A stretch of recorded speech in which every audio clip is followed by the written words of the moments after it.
বড় সমস্যাটা হলো যে এই মামলাগুলোকে বিচার করার আগে যাদের স্বীকারোক্তিমূলক জবানবন্দি নেওয়া হয়েছে তারা কেউ কেউ 410 দিন পর্যন্ত টাস্ক ফোর্স ইন্টেলিজেন্স বা টিএফআই সেলে বন্দী ছিলেন।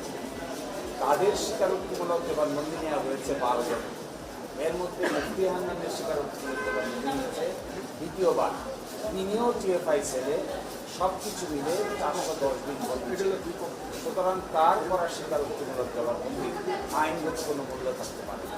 তার একই সাথে তিনি যখন দ্বিতীয় স্বীকারোক্তিমূলক জবানবন্দি করেছেন তখন তিনি কন্ডেম সেলে ফাঁসির আসামি হিসেবে বন্দী ছিলেন।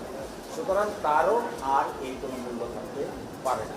মোর ইন্টারেস্টিং, এই 12 জনে যে করেছেন এই 12 জনের কনফেশন একসাথে মিলিয়ে পড়লে আমরা দেখাবো আগামীকাল একসাথে মিলিয়ে পড়লে একটার সাথে আরেকটাকে আপনি মিলাতে পারবেন। এবং আরও ইন্টারেস্টিং হলো এই মামলায় 17 জন স্টার উইটনেস আছে। এই স্টার উইটনেস আমি দেখাবো আগামীকালকে যে একজনকে সাক্ষী বানানো হয়েছে আরেকজনকে আসামি করা হয়েছে। যিনি আসামি হতে চেয়েছেন তাকে আসামি না রেখে সাক্ষী করা হয়েছে। অফার দেওয়া হয়েছে যে যদি আপনি সাক্ষী হন তাহলে আসামি করা হবে না।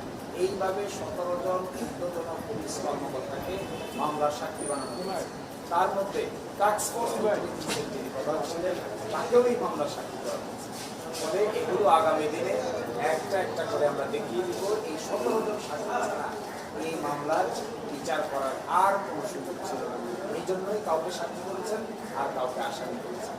আমরা আগামীকালকে এগুলো সুনির্দিষ্টভাবে